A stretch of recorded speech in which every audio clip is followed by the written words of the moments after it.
Have you ever felt like your life is just a series of chaotic, random events? One moment things are fine, and the next everything is turned upside down. It's easy to feel lost, confused, and wonder if there's any point to the madness. Maybe you've lost a job, gone through a tough breakup, or are facing a health challenge that came out of nowhere. It feels like you are just trying to keep your head above water in a storm you didn't see coming.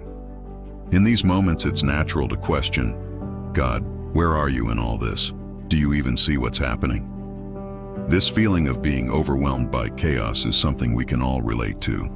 But what if I told you that even in the most confusing and painful moments, there is a divine purpose at work? What if the chaos isn't as random as it seems? There's a powerful verse in the Bible, in the book of Romans chapter 8, verse 28, that offers incredible hope. It says, "And we know that in all things God works for the good of those who love him, who have been called according to his purpose." Let's break that down because it's so important. In all things, not just the good things, not just the easy parts of life. It means in the messy things, the heartbreaking things, the things that make absolutely no sense to us. God is actively working in every single detail. This doesn't mean that bad things are actually good. Pain is still pain. Loss is still loss. What it does mean is that God is so powerful and so loving that he can take the worst situations, the most chaotic circumstances, and weave them into something good for those who love him. Think of it like a master artist creating a beautiful tapestry. If you look at the back of a tapestry, all you see is a jumble of threads. It looks like a chaotic mess of knots and loose ends. You can't see the picture. That's often how we see our lives, from the back. We see the tangled threads, the confusion, the pain. But God, the master weaver, sees the front. He sees the beautiful, intricate design he is creating. Every thread, even the dark and tangled ones, has its place and contributes to the final masterpiece. Let's look at some examples from the Bible. Think about Joseph.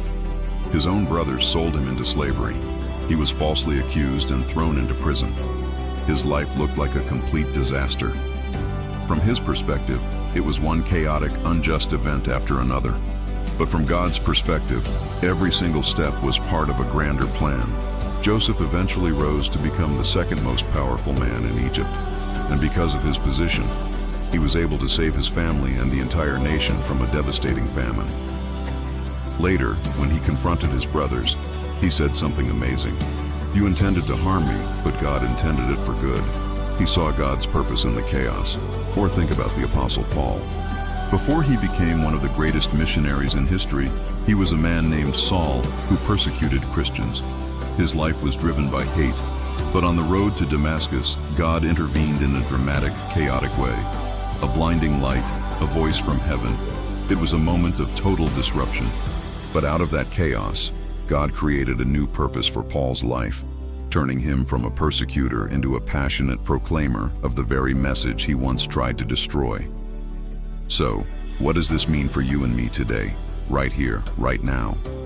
It means that whatever you are going through, it is not outside of God's control. That anxiety you feel, that uncertainty about the future, that hurt from the past, God sees it all. And he's not just watching from a distance. He is actively working within your circumstances. He is taking the broken pieces of your life and fitting them together for a purpose that is far greater than you can imagine. This doesn't mean we'll always understand why things happen. In fact, most of the time, we won't. Trusting God's purpose in the chaos requires faith. It's about letting go of our need to have all the answers and instead holding on to the promise that the one who holds our lives in his hands is good, loving, and sovereign. He knows what he's doing. Your story isn't over. The chaos you see right now might just be the raw material God is using to build something beautiful in and through you. So hold on. Trust the process. Believe that even in the mess, God is turning chaos into his perfect purpose for your life. Thank you so much for watching. If this message encouraged you, please give this video a like and subscribe to the channel for more content like this. And if you're comfortable, share in the comments one way you've seen God bring purpose out of a chaotic time in your life. Your story might be the hope someone else needs to hear today. See you next time.